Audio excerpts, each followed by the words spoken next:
Hello, everybody. My name is Carlin Newhouse. I'm the spoken word fellow with DC Scores, which essentially means that I do all things poetry here at DC Scores. We are a soccer and poetry organization that works in schools and out of schools in the DC area, but we have affiliates across the country. We got a Seattle Scores here where I'm at. We got New York Scores. We've got all different scores all over the place. Canada Scores. If you're a scores from a different affiliation, feel free to drop down who you are in the chat so we can send you some love. But we appreciate everybody for being here. This feels like I'm just hanging out with my friends because I am just hanging out with my friends. And I hope by the end of this call, y'all are feeling like y'all are getting to hang out with some friends too. So thank you for being here with us this Saturday. But why are you here? Why are you here? And I'm going to tell you why you're here. You're here because we are having a panel discussion with and I mean some of the most dope DC Youth Poet Laureates that I have ever had the blessing to be able to witness. So I'm going to give y'all an intro for each of them in just a second. However, first I need to let you guys know what is the DC Youth Poet Laureate program if you don't know. So the Youth Poet Laureate program aims to identify powerful youth poets aged between 13 and 19 who have a history of artistic success, civic and community engagement, social justice, and leadership specifically in Washington, D.C. So each and every one of these individuals. Words Beats Life and coordinates this local chapter of the program and ensures each DC Youth Poet Laureate receives a book deal. Yes, y'all are showing all these amazing books, but they have their own books they will get to tell us about, and a performance tour throughout the city, as well as professional development resources.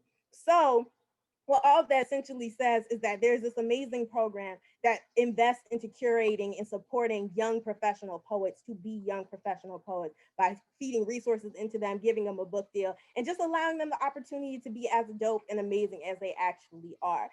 So there is DC Youth Poet Laureate program, but there's a Youth Poet Laureate program in most cities across the country. So if you are interested, hopefully by the time you finish hearing about this opportunity, when I talk to all of these wonderful people today, maybe you'll look into it for yourself if you're between the ages of 13 and 19. But there's so many amazing people to shout out when it comes to Youth Poet Laureate.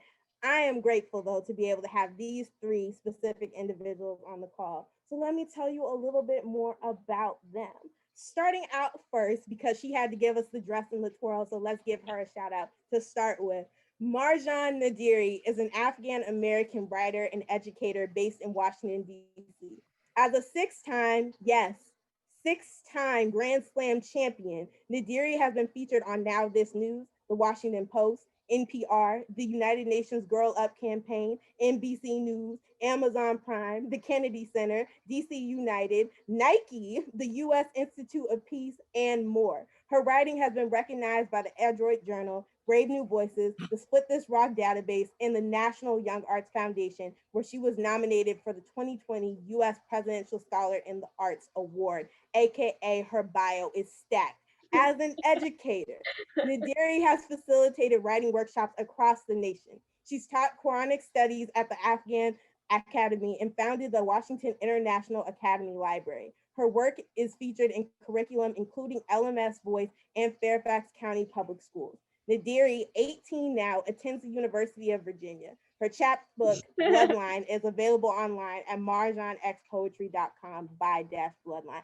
We're going to drop links later. Y'all need to buy the things, but stack bio, amazing person at the age of 18. I hope that y'all realize by the end of this call that all of these people, as young as they are, have accomplished more than some people have in their entire lifetime. Speaking of somebody who's accomplished a life, Malachi MalPractice Byrd. Let's get into this bio. Hailing from Northeast DC, aka the real DC, Chocolate City's own MalPractice is trying to give rap a seat at the table. The inaugural DC Youth Poet Laureate, meaning he was the first, has published 3 books, 4 mixtapes, and is the founder of Crowning Too Early Scholarship Fund. Among the first ever cohort of Black men to receive African American studies degrees from Princeton University, Malprac has been propelled by love for his city and love for language.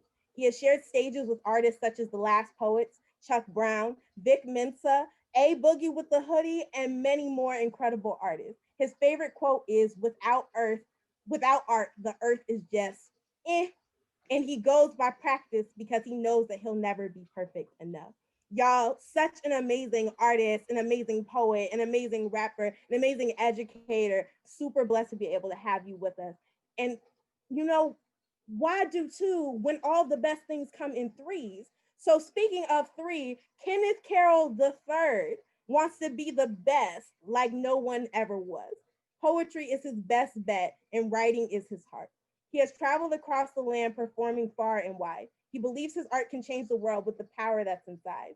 Born and raised in Washington, D.C., as he should be, Carroll served as the 2017 D.C. Youth Poet Laureate and is now the 2017 D.C. Youth Slam Team Grand Slam champion.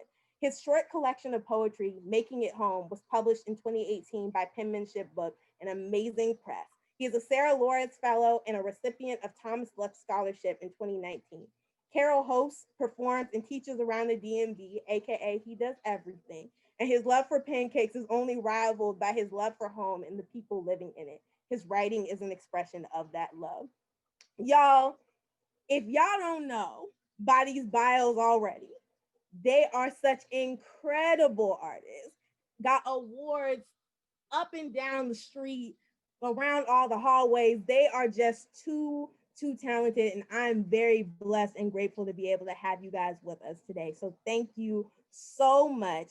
Y'all remember that this chat is open if you want to be able to send love to any of these artists that we have on this call. And there's also a Q&A option if you would like to click that button if there is a question that you would like to ask to any of our panelists for today. So now that y'all done heard how amazing they are and how dope they are, I hope that y'all have this mindset, this grounding to be able to really understand what we about to get into. And so I feel the most important question for me to be able to ask is, what is your background with poetry? More specifically, how did you start and how old were you?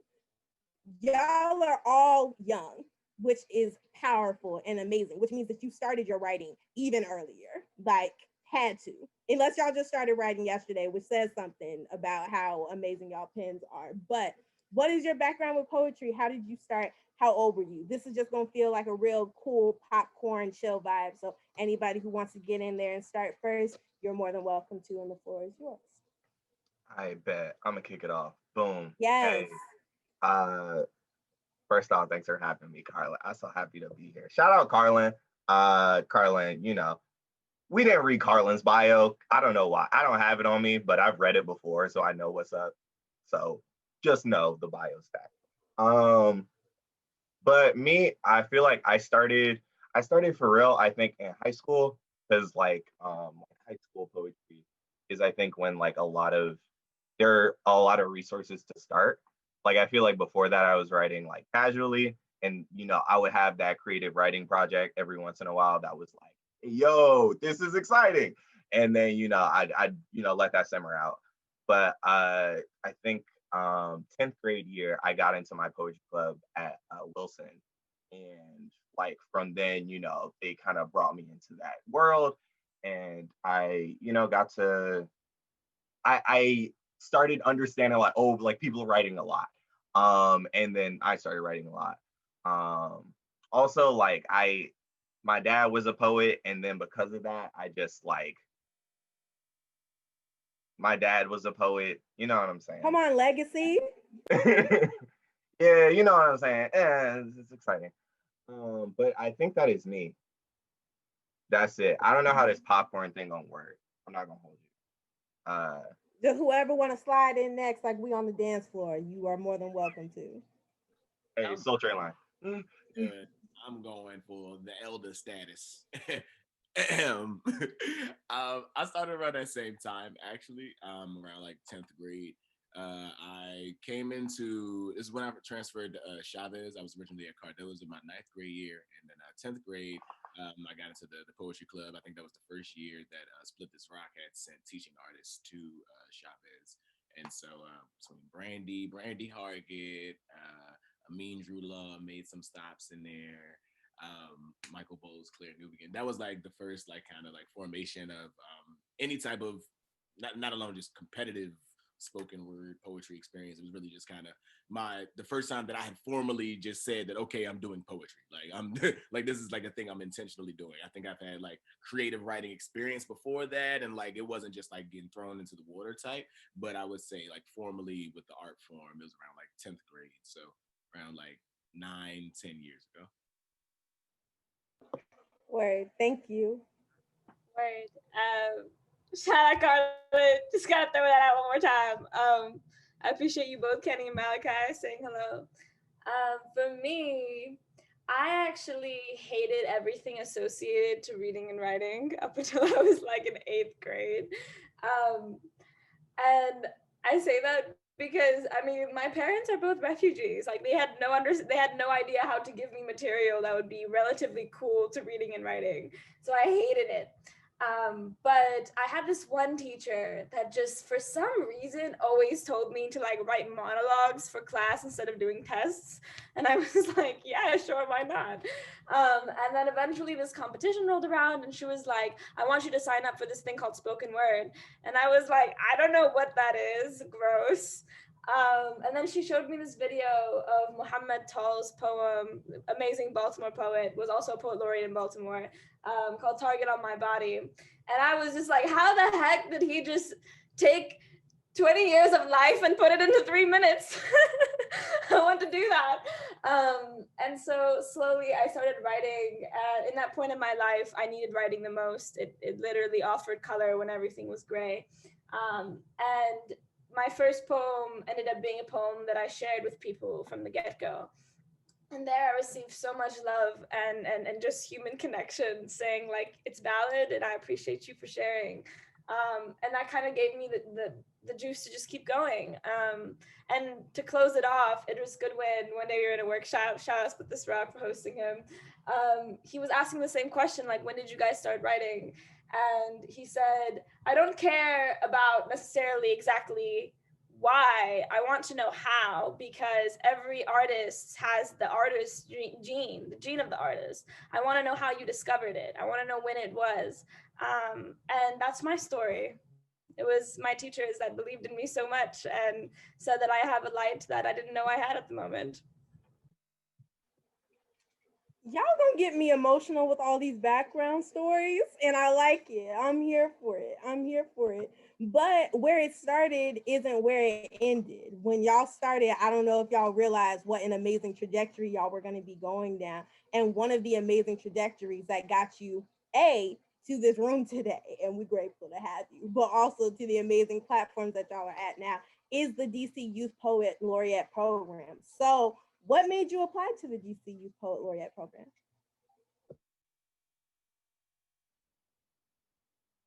Take a moment, let it marinate, let it simmer. Hey, it's funny. I'm gonna keep throwing my answers out quick. I remember my I forget. I think it was my junior year. Malachi was the laureate, and I just remember that was the cool thing. Like that was like I don't even think I understood really like what it was yet, but it was just like, oh yeah, nah, like he was the first one. And I was like, like who gonna be the second one? And it's like, I don't know. And it's like, hey, you might as well apply. And I think it was interesting because this was also like, I think the first competition where I didn't have to go up and like perform in front of people. You know what I'm saying? I could just like submit my resume and my poems and they would look over it. And I didn't really have that. And I also, was a kid in high school who had, crippling stage fright. And I was like, this makes so much more sense. And I think that is why I decided to do it.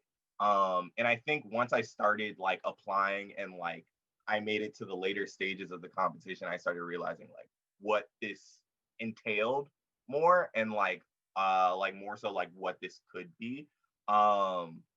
But it was also still like, and it's still in its early stages.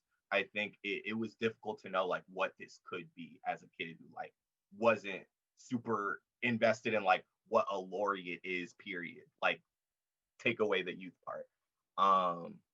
So that was how I got into it. And then I won the second joint and it was cool.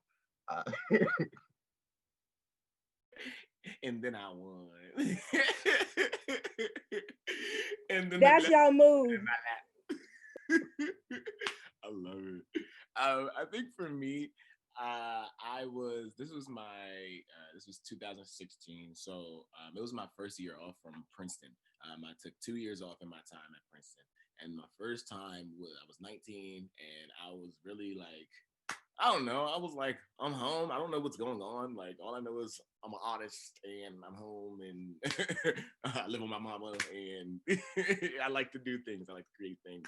I actually think I might have been working at Words Beats in Life at the time. Or bus boys. I don't know. Look, I didn't work like 50 jobs. But more importantly, I do remember seeing that, seeing like the ads. I remember seeing the posting. And it kind of like similar to Kenny. I love performing. I got into spoken word because of slam, and I think I learned what slam was before I learned what poetry was, really. But I really appreciated the opportunity to really like curate like an application, like a total package. Like it really allowed myself to like see my work in like this holistic way, which was like, no, like I kind of look good on paper too. Like I like the way that like, you know, I have the opportunity to like, you know, it's like an interview, but like kind of like in different ways. And I remember the selection panel my year was like ridiculous. I think like Safia LLO might have been on it. I think Pages Matan might have been on it. I think I just like a bunch of like famous poets from the area. Giants. Bro, first of all, I can't submit no mid, bro. Like my application can't be terrible. like I'm gonna really have to like put it into it, and I got it edited. And I did several versions of it. And like Kitty, and then I think we all performed like at the like ceremony or whatever. So it was like big dramatics. It was really intense. Yeah, and then I got that job, and I think the appeal of the book deal was also one of the things that called me in to perform. I mean, not to perform, to apply. Because with the DCU Slam team, I had published 2 chapbooks before. But when I heard like penmanship books, 60 to 70 pages, editing, revising, I was like, oh, I can sell these. I can get money. Okay. And then, you know, I created my favorite thing ever, which is furniture. Wonderful. Good plug, because that next question gonna be about your book. So great. Marjan, how'd you apply? Why'd you apply? So similar to Kenny, it was kind of just like, yo, that last laureate, pretty fire, like no cap. So at that time, it was Anaya Smith who was the laureate of 2018. 2018, yes. And it was the first. I was like, all right, cool. She looked like she knows what's going on, and she gets to do more poems and shiz around the area. I want to learn how to do more poems and have more people teach me how to do poems.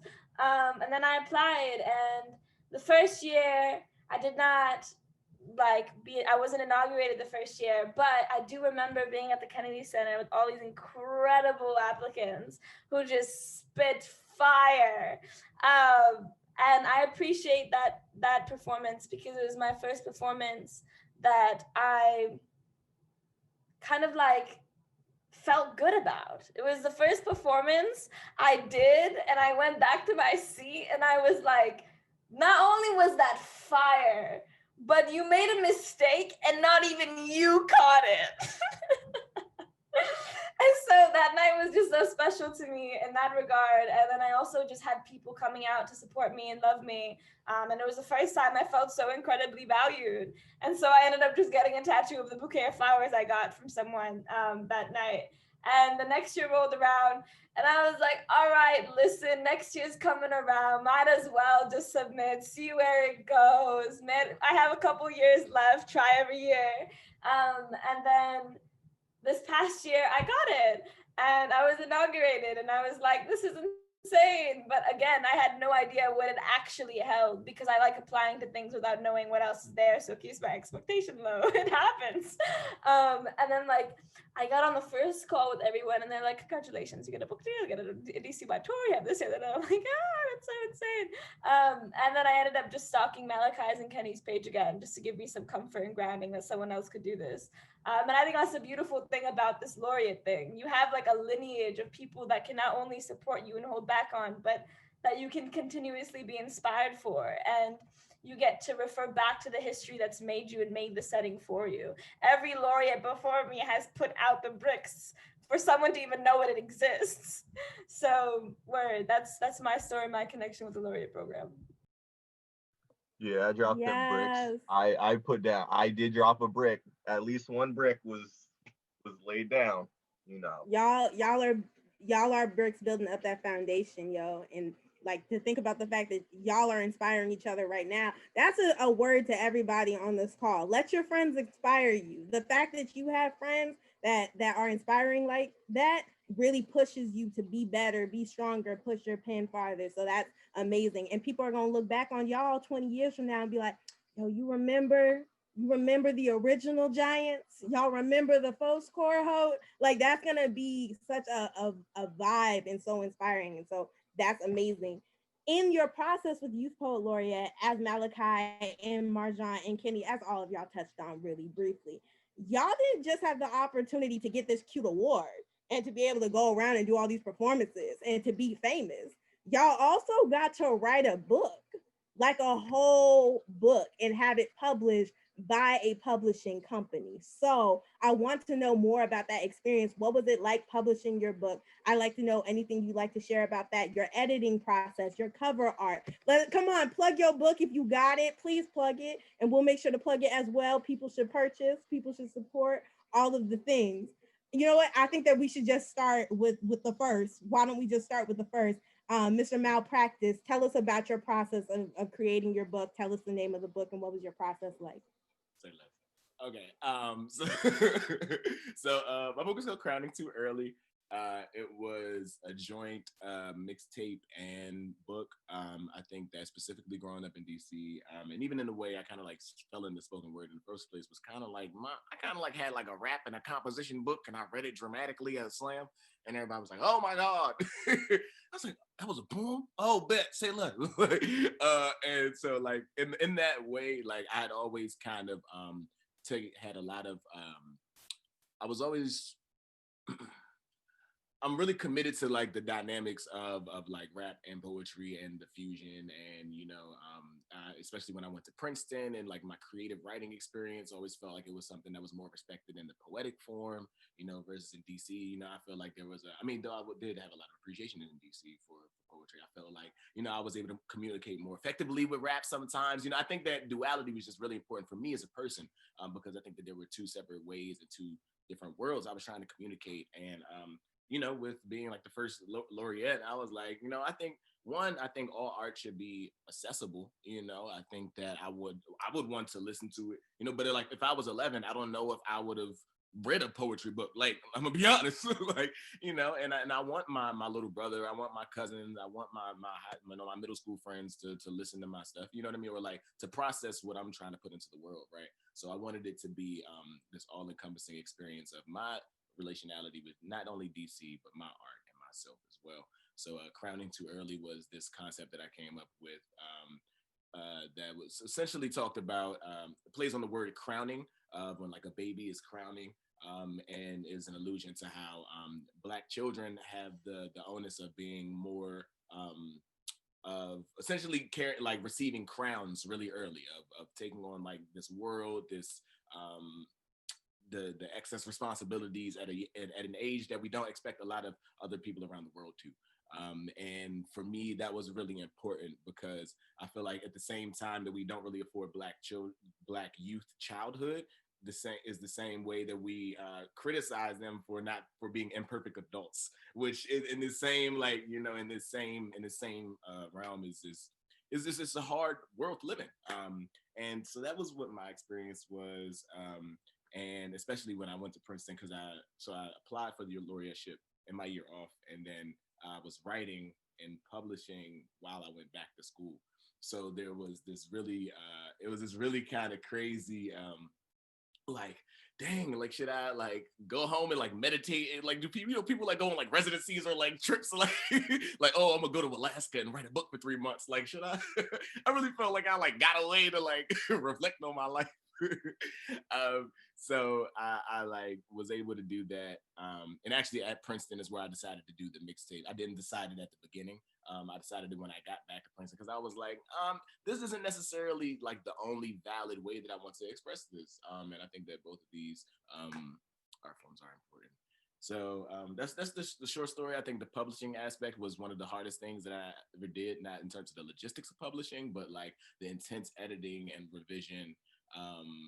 I had never really done it before, even with like my college essays or my personal essay statements in high school. I was like, yo, this is my first like real thing. Like it's not going to be bound together with staples. Like this is going to have my face on it. I picked the name, I picked the, everything. So and long story short, it was a hard, long process that was absolutely worth it, and it feels like I feel like I expressed myself in a way that I had never expressed myself, and like archived my experience in a way that I had never imagined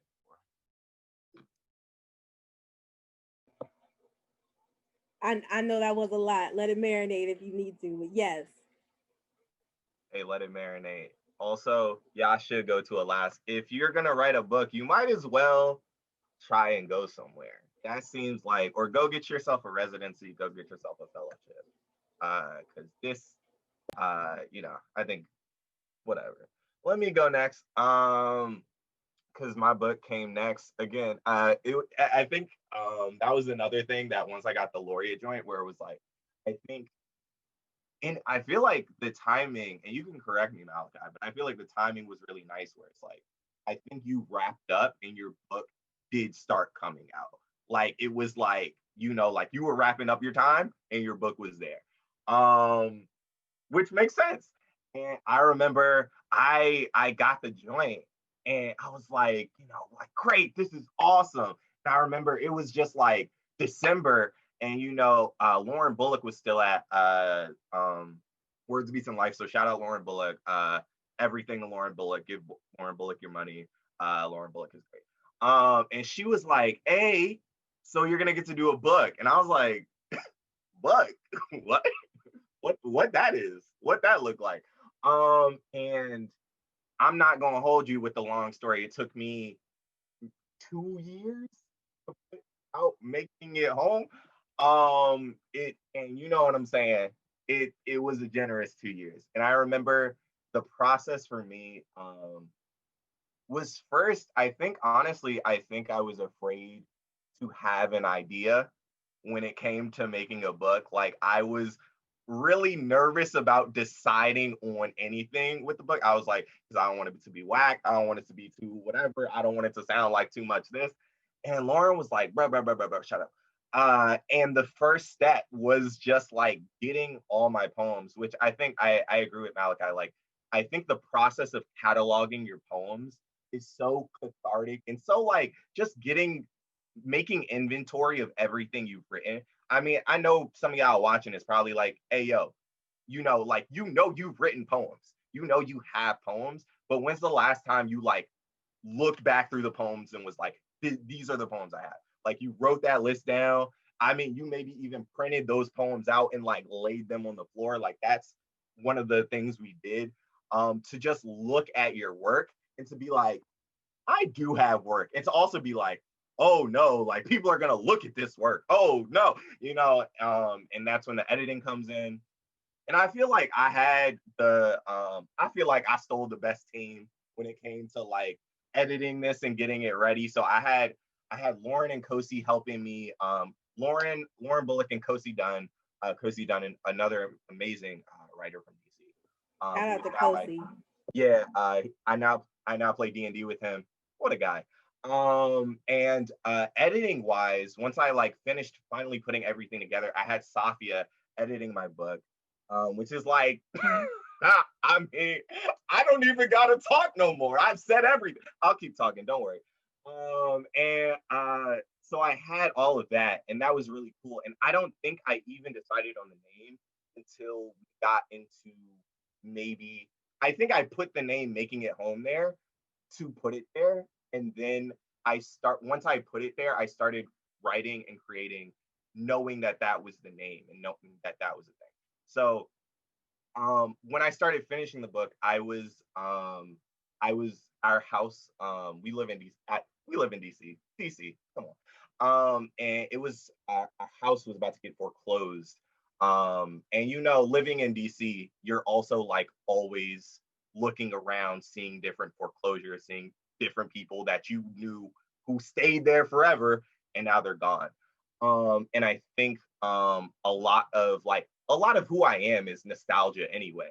And I think so much of me lives in this city, and then so much of the city is gone that it feels like I'm losing parts of myself. And I think a lot of writing this was figuring out where home is. Like, is home the physical place? Is home like, in the people you love? Is home in your masculinity?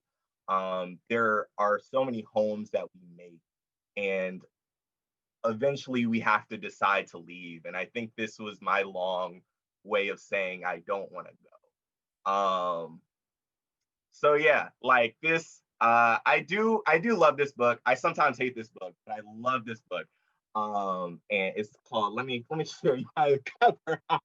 My girlfriend did the cover photo. It's me looking all stoic. You know what I'm saying? But it was an amazing process. I feel like I'm talking too much about this, but it was an amazing process. And I loved everyone involved. I did like a 3-page thank you because there were so many people who thanked for this. I think probably the same for everybody else here. Like, so much of not you goes into your book that it's truly crazy. I give it to the young. Take it away. Word. Kenny's book is so incredible. I bought, I think, like insane amount of copies that I can't count anymore, and I just gave it around, and I ended up just giving all of my copies away. And so, Kenny, I need more. Marjan is throwing my copies away every time Marjan gets it. Just one more gone. No, I just like be in DC and just see someone who I'm just like, I think you need to read this book about DC and just realize that everything here is worthy of recognition and love. And I just like give it to him. I'll get another one later. But my chapbook, it's entitled Bloodline. It's a collection of poems that I wrote throughout 2 years of just looking at my mom and my dad. That's all that was happening. I was just like, how do I contain these two people into poems and give it to the world and say this is enough? And my process with that is no poem floods from me the way that poems about my parents flood me. And I say that because I am in this very long and extensive journey of attempting to heal the pain of decades of war and suffering that happened on my homeland, and ended up being carried by my parents. And they come here to this country and the world cast them out. And there are just so many levels of anger, of frustration, of unbelonging everywhere. And when you're the child of two people who are so consistently uncomfortable, you wonder if you're worthy of comfort. And it is in the poetry world and in the arms of poets in DC that I found worthiness of comfort and love. And so when thinking what is the next step in my healing process, I decided to make the thing that has hurt me be also one of the greatest things I lean back on to heal myself. And so I decided to put those poems in a little few pages and I printed them out. And at the time, a lot of people were also asking me for just copies of my work. Like, hey, I saw you at this performance. I connected with the story. I want to know more of where it came from so that I can feel more seen and heard. And it just felt like a moment in my life where I was worthy of giving and also receiving love. And so it came to be, and I decided to entitle it Bloodline. And I just made it available for the world, and if they want it, they have it. This is not the book that is with Words, Beats, and Life. That one is still under construction, and in all honesty, this coronavirus did not let me be a laureate whatsoever. I kind of like took the name and I put it on my resume. But I have been figuring out how to operate Laureate behind the virtual world. So that's the most that I have. But my book with Birds, Beasts, and Life should be out, I believe, at the end of next year. We're still in the process of compiling who will be my list of backbone and blankets. And I'm being very picky with it. I don't want just anybody to look at my poems. So Kenny and Malachi might hit you up. We'll see. Yo, I want to say that you are still Youth Poet Laureate, and that all of y'all's legacy does not end within the year that you serve. Like, I want everybody else to recognize that too. You gonna be DC Youth Poet Laureate till you in the senior citizen home hustling your books. So remember, Poet Laureate in your senior home at 80 years old, like for real, like you, that legacy carries on with you forever. And so having this time of quarantine, like I wish that we could be in a physical room with each other right now, you know, but y'all's artistry is one of those things that's helping people get through this period of time. Having spaces like this is allowing people to get through this period of time, because the artists are the healers, are the people that bring the energy and the joy. But that's my own personal thing. Let's get back to these questions. I'm gonna probably jump around just a little bit because I want to know this.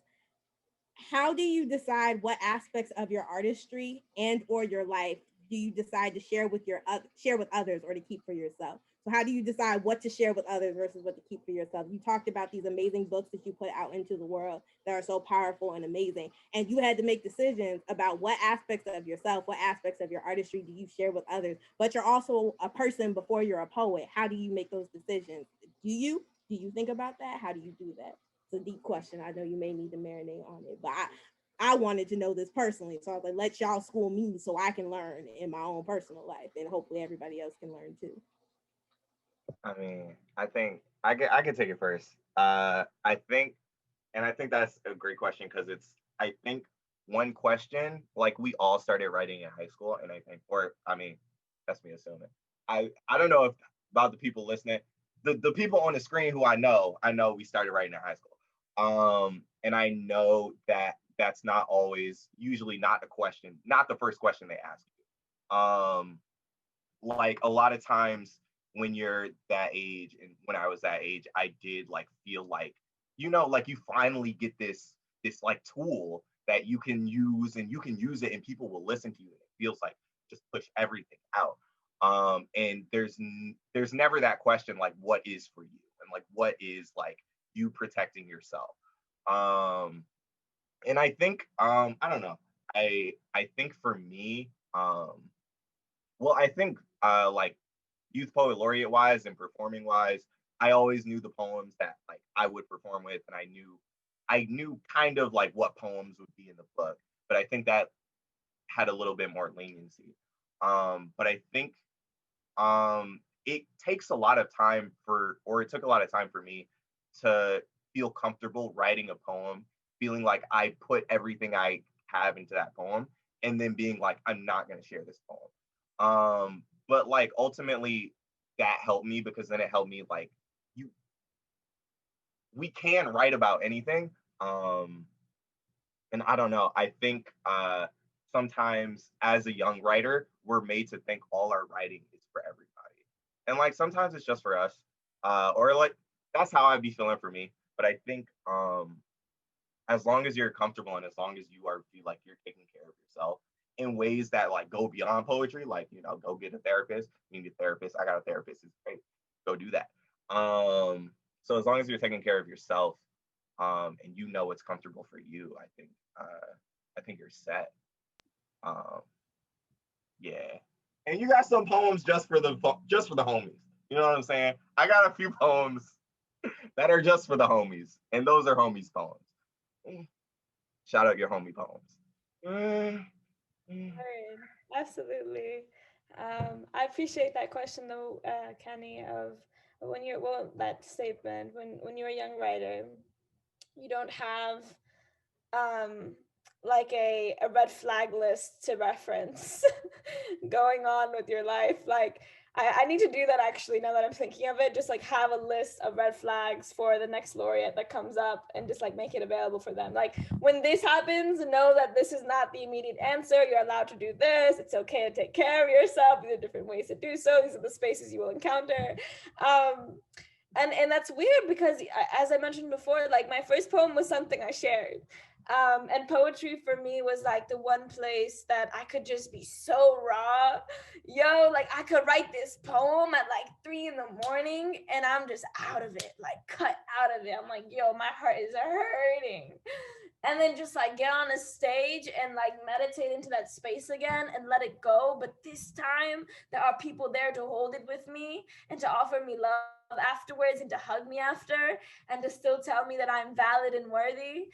um and and that's what kind of like I made the baseline of so much of my healing. Like, okay, that will be the space I heal. But I had to go back and check myself and be like, but where am I in this scenario? Where is the middle ground in that scenario? And so I ended up just saying, I need to take a step back. Poetry needs to step back from me. I need to organize what's for myself, what's for the world. And then I got a therapist, and then everything kind of came together. And so if you're a writer, please get your therapist ready for you.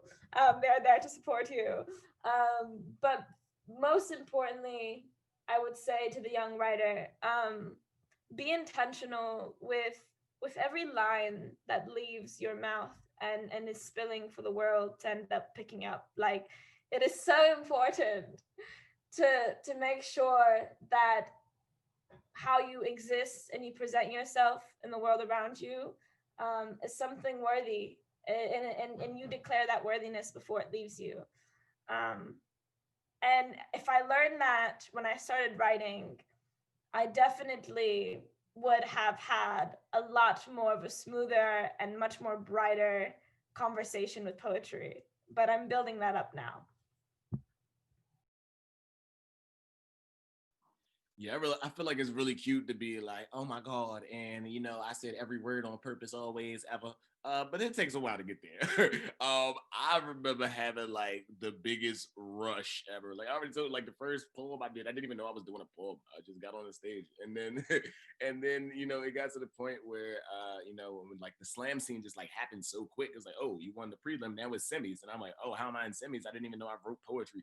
And so, you know, it was like this cycle where it was just like so many like events, and we've talked about the lineage. And you know, when I was a youth poet, the adult scene was so entangled and was so active with us, and that was just such a like a contextualizing experience for me. And I think I'm grateful because even when I didn't know what poetry was, I knew that I found a very certain community that allowed me to be vulnerable immediately for the good and the bad.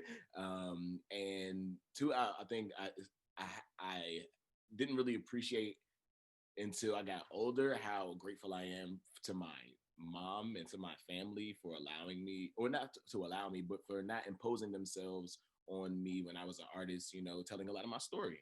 They supported me telling my story, even if it was public, even if it was, you know, on YouTube, even if, you know, they really allowed me to experience that. And I think now I've gotten to the point where it feels like I intentionally I write more than I put out. Like I like have just gotten into that process. Even if it's a project like Crowned Too Early, like 30 poems got cut. You know, like it's like this is good. Like in the June version of Crowned Too Early, this bit crazy. But now in September, I don't, you know, maybe another project or something like that. And I think it's good. One of my favorite quotes is the Jodi Picoult quote is you can always edit a bad page, but you can't edit a blank page. And for me, I've just really tried to get into the process of just like writing so frequently because it really feels like I'm documenting my life and like archiving eras of me in this way. Like, even if it's not like the best poem or even if it's not like the best song, you know, I'm able to say like this this was a valid time in my life, you know, regardless of whether I still identify with it or not. And somebody can relate to that, even if it's just the previous me, right? And so I think that I kind of tried to get at, when I was young, I always thought that like being on stage and doing the spoken word stuff mean that I was like the most like virtuous, and that like, you know, I had to be like the best version of myself, and like everything had to be the best thing that I'd ever done.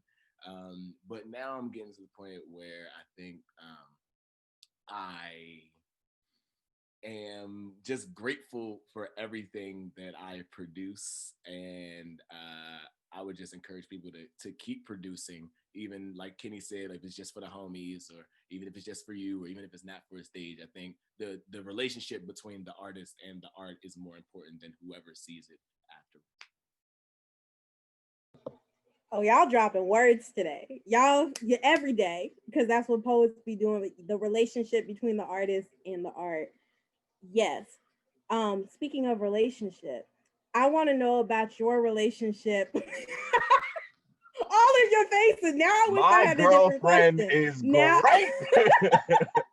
I love her. I wish I would have had a different. I hate y'all so much. All of the love. I wish that would have been. FaceTime her right now. She will get on this call, right? I will send her the link. Hilarious. Don't play with me, darling. You know my Man, life. I wish I would have had the TMZ questions today. Unfortunately, I want to know ask about your Malachi, relationship. because I know he wrote he got mixtapes. You know what I'm saying? I feel like anybody. Mixtapes are there. Mixtapes are there. Y'all are clowns.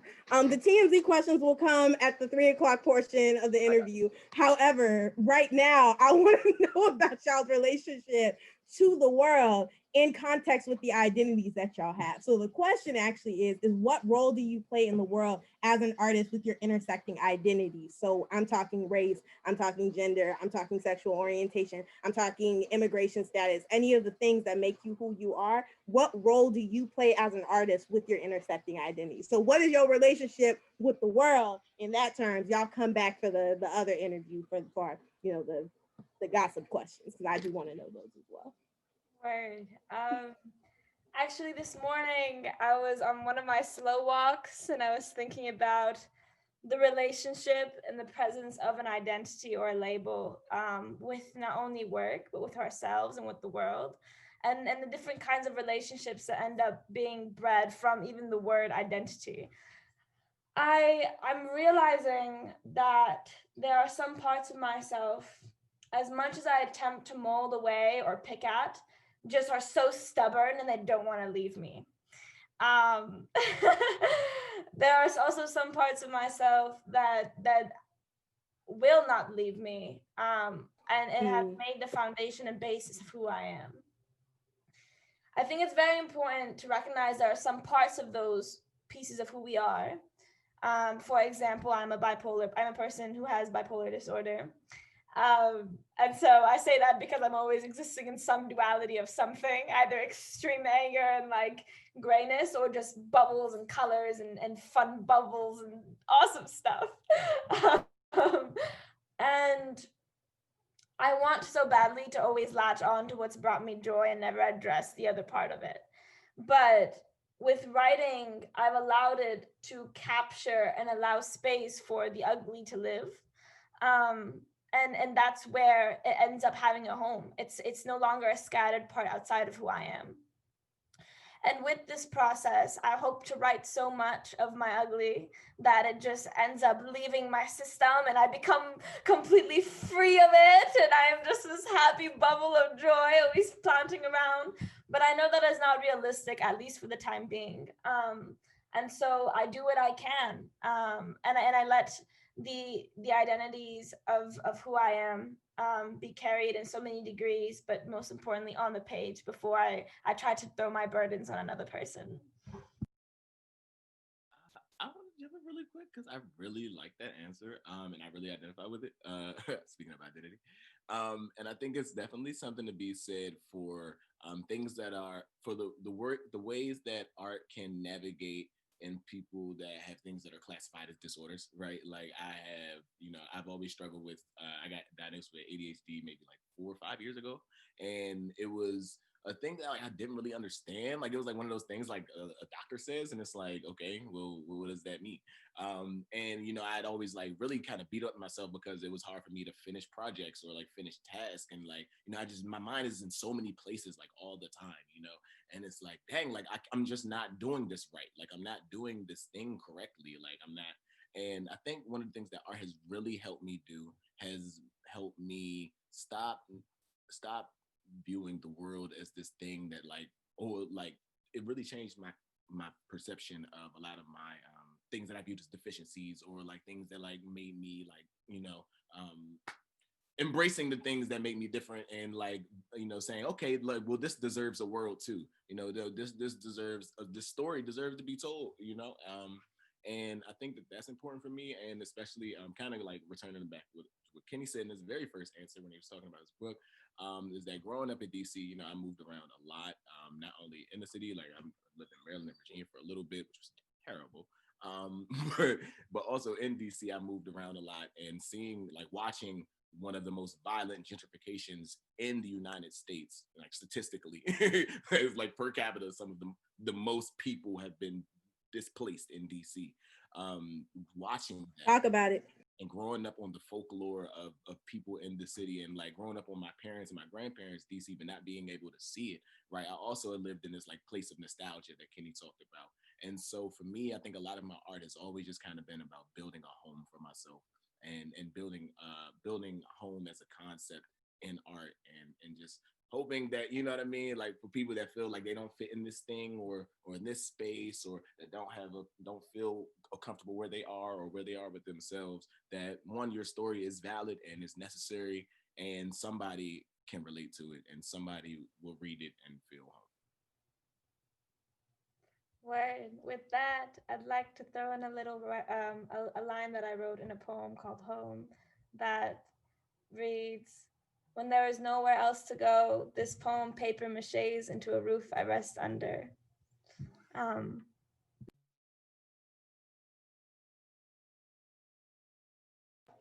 If I had objects to throw at you right now, if I had objects, and if you weren't in a virtual space, if this was a physical room instead of a virtual room, absolutely, absolutely. I want Kenny to touch on this question quickly. I want to ask.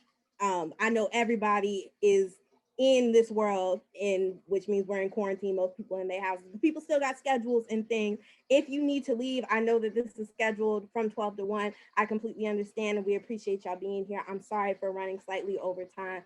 I want to know if our panelists, if y'all are available or comfortable to stay for like another 10 minutes, just so I can get one more of these questions in. Y'all can shout out how people can support you guys. But I just want to make sure that I hear Ken's answer, but I also want to respect everybody's time and space. And if you have to hop off the call, no worries whatsoever.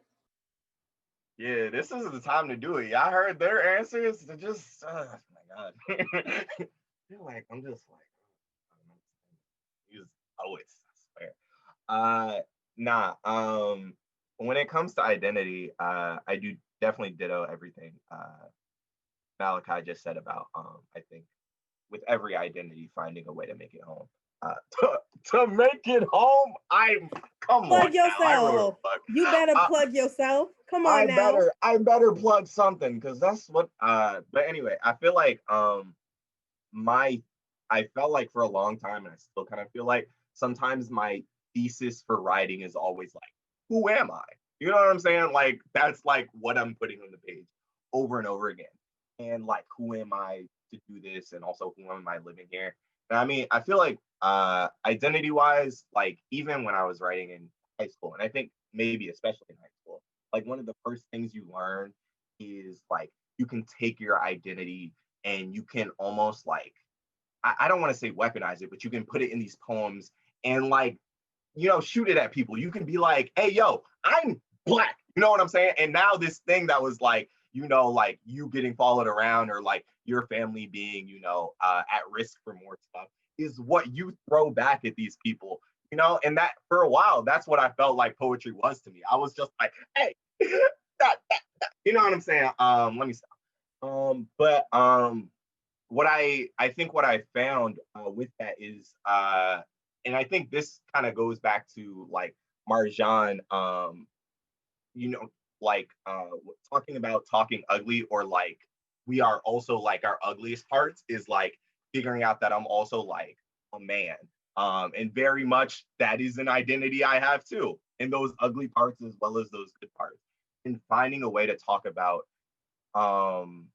just like I think more things than just like what is on the surface, and more things than just like that, you know, are make me happy. You know what I'm saying? There are a lot of parts of my identity I am very ashamed of. And I am very just, you know, like not proud of, but that doesn't mean it doesn't have to, you know, because that's all of us. You know what I'm saying? We're pretty surfaces and disgusting, complete insides. And I think getting to that, you know, inside part is what like we love about great writing. You know what I'm saying? We love a character that, you know, is like as bad as they are good, that we can still love. Because we all want that, right? We all want to be that full character that people can love. So I'm finding a way to do that. I'm not very good at it yet, honestly, but you know, that is, I think a lot of poets have put it better, but I think that is what I want definitely for my identity. I want a very full picture to be the picture I put in my poems.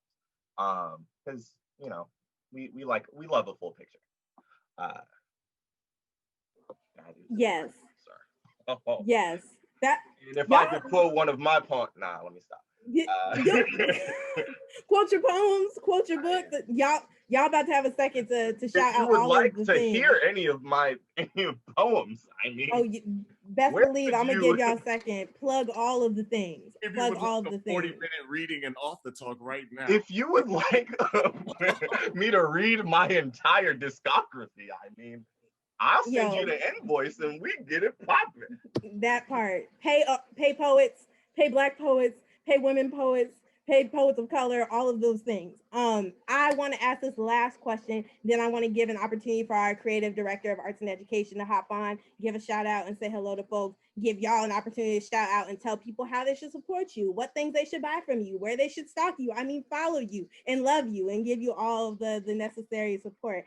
So this last question is actually a merge between a question that we have in the chat as well as a question that I have for y'all. The question in the chat is, what is the hardest part of creating your art? What is the hardest part of creating your art? And I want you to think about that coupled with the question of what advice do you have for young artists? So when you think about what are the hardest things for you when it comes to your art, what are the things that you struggled with? What are the things that have challenged you? What advice do you have for young artists coming up, specifically young poets? If we have a lot of young poets from DC here right now that are having similar life experiences that y'all probably had coming up, but also just young poets in general, what advice do you have for them when you think about what was the hardest part of your artistry? I feel like I could go first because I feel like I got my answer, or at least one answer, you know, because there's a bunch of answers for this, and there are a bunch of wiser people to always ask this question to. But I think what I would say first, the hardest part of creating art, and also what I would tell people, is like the hardest part is to continue creating art. I think it is easy to write, or not easy, but like we've written one good poem and it's hard to keep writing towards that, and it's hard to evolve. I think just like I am the hardest critic of myself, and I think sometimes it becomes easy. I write a line and I'm already throwing the poem away, you know what I'm saying? And that makes it difficult to create art because you got to have more than one line.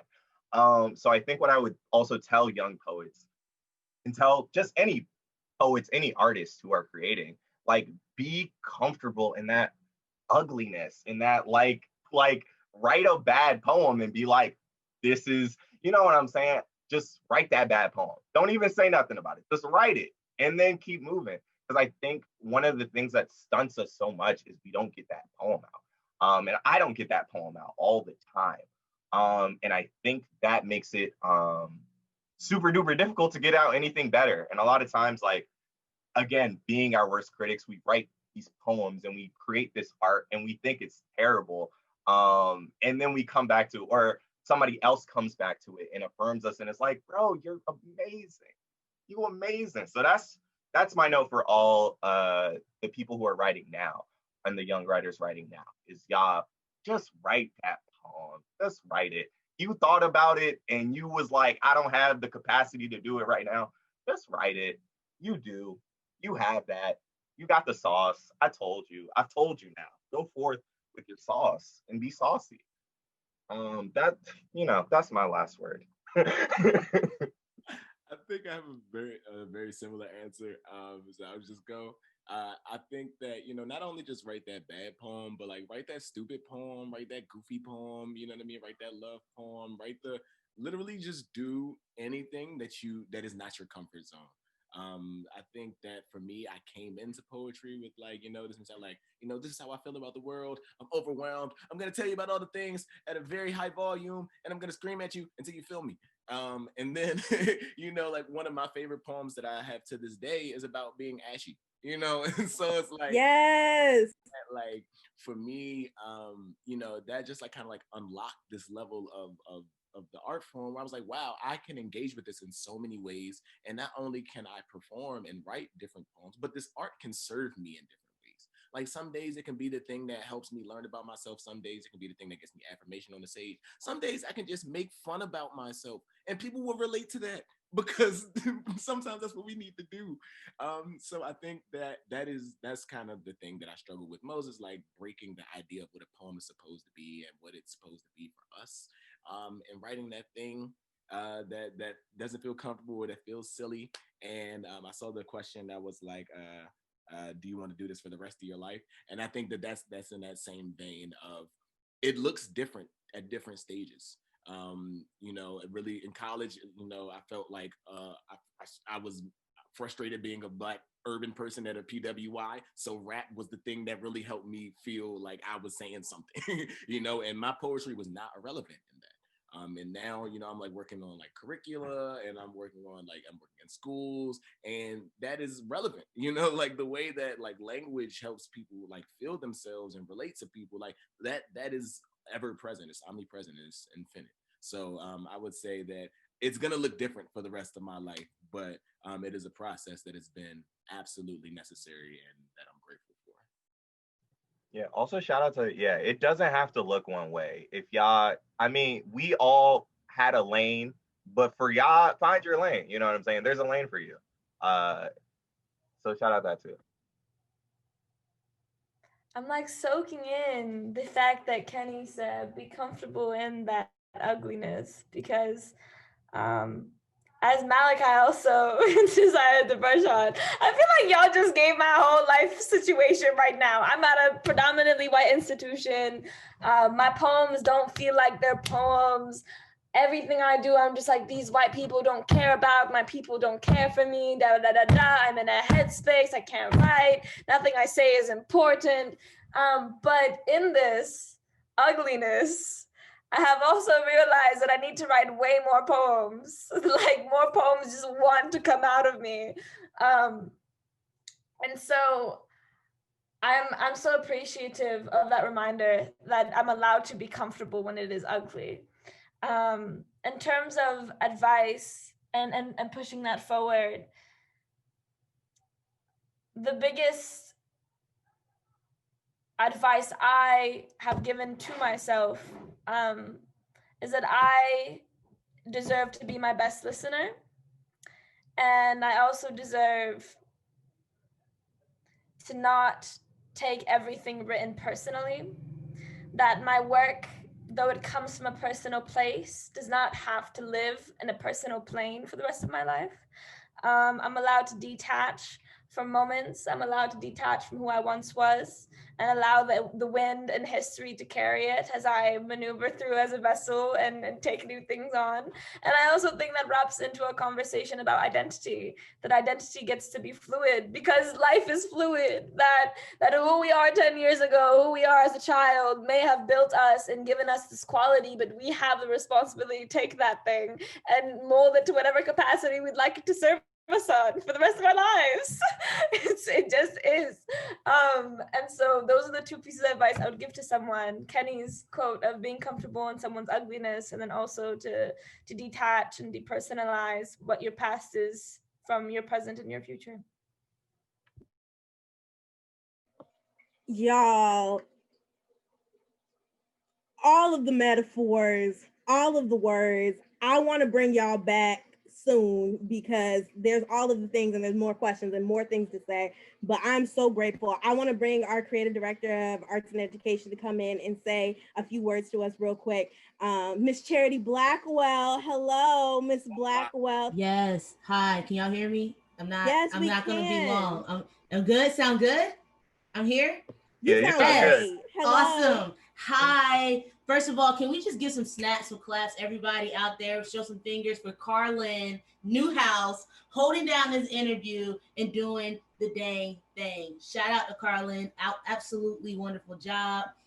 I Thank you. So proud and so appreciative of you holding this space. And I want to also thank you, Malachi. Thank you, Marjan. Thank you, Kenny, for coming through and blessing our kids. Even though, it's Saturday, this is recorded. We're definitely going to share it with not only our kids that are part of our elite program of poetry, but also reshare it to all the other kids that are out there that we serve all across DC. But what y'all came in and were able to do was something that I don't think we've been able to really hit on for a long time. It's really bringing in youth voice, youth experience for our kids to hear. They hear from the adults all the time. We have older art specialists going into the building. So I really think that this space is so, so, so important because y'all are older, but y'all not that much older than a lot of the kids that we serve. So it's very, very meaningful. And it's awesome for them to see folks that look like them, that sound like them, that are from where they're from.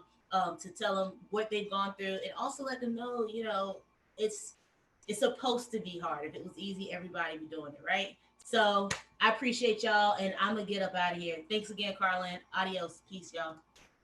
Thank you, Miss Blackwell. Queen creative director, okay? We love to appreciate the words and the affirmations. Thank you. Speaking of words and affirmations, better every time. Hey, Charity has never come into a space and not made it better. That's that's fine. And that's on what? That. She's just that one rose that just the moment her voice graces us, it starts to blossom open again. And we're all like, there's pollen inside. How golden. I just need y'all to know I'm watching this recording back later to be able to grab all the metaphors that y'all done use and go make a nice exquisite quartz poem. Y'all is out here. I want to appreciate and say thank you guys again so much for being here. Since y'all are here, I need the people to know how can they support you, stalk you, love you, give you all the praise and energy that you deserve. And how can they buy your book? Because we are in a quarantine and young poets need money. Poets of color need money. Black poets need money. But also, if you don't have the coins, we understand the world that we're in right now, but still, how can you love and support? So starting with Malachi, then we'll go to Marjan, then we'll go to Kenny. Let the folks know how they can follow you, support you, love on you. Yes. So my name is Malachi MalPractice. MalPractice because I love practice and I support practicing. So if you were looking for me, you hear MalPractice, but you want to see MalPractice. So it's SEE MalPractice on all social media. Specifically, my website is www.cmalpractice.com and Crown It Too Early is available. Wonderful. Please put that in the chat as well. Yes. Where my social media handles are MarjanX Poetry, Marjan X Poetry. That's the one. I have a chapbook available for you all. I also have a website where you can just go through and see old videos, poems, interviews, things like that of that sort. I also have the amazing Amazon Prime special with the DC Scores on there if you guys haven't peeped it already. Yes, and if you write poems and you are a young writer who would like guidance to any capacity or has questions, just find my little fill out form on my website, send it my way, tell me who you are and where you're from, and I'll be more than happy to get back to you. Marjan's website is dope. Y'all need to check that out for a fact. where you know, the website's still, you know, we working on it over here. It's in construction. So what you can do is go ahead, follow me at Kenny C113. I'm Kenny Carroll. If you need poetry advice, or more importantly, pancake advice, um, I probably can help. I probably can help with that. I make mine from scratch. I don't. First, you need to know that. Second, you need to know I can help. Tell them about it. Don't get me started. Don't get me started.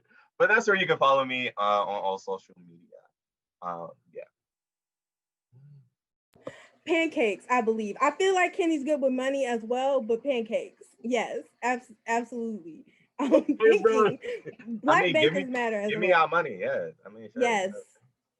Y'all, please support each and every one of these artists. Please, please, please. More than the fact that they are talented, amazing artists, they are also just beautiful people, as you guys have got to witness. And I'm just grateful to be able to have these people in my circle. These are my homies. And I'm just really, really grateful to have this opportunity to chat and kick it with them and to be able to do it in y'all's presence. So thank you guys so much for coming again. Again, my name is Carlin. I'm a spoken word fellow with DC Scores. This was a production brought to you by DC Scores, brought to you by the Youth Poet Laureates of DC. If you are trying to support DC Scores programming in any ways, you should go to dcscores.org. We are amazing. We have affiliates in all different places across the greater United States, and we hope for you guys to be able to continue to support our work. Thank you for all the folks that logged in. Thank you for everybody who supported. I ask you guys, if you are interested in supporting, we have another amazing event that will be happening in a few weeks from now, where we will be interviewing Metamorphosis, who is an amazing poet who came up in Baltimore, who's been through all the slams. Yes. Great. Yeah. We're going to be talking B&B.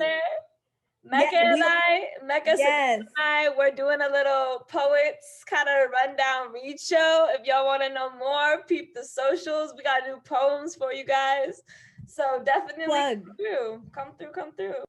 Plug. Crazy. It's ain't it. So y'all should definitely come back. Make sure y'all support these poets. Thank you guys so much again. Thank you, Malachi, MalPractice. Thank you, Marjan. Thank you, Kenny. I'm so grateful for y'all. I hope everybody has an amazing day. Stay blessed, stay safe, stay healthy. Thank you so much. Peace, love, and poetry. And I will see y'all on the next one. Thank you so much. Y'all have a good one. Bye.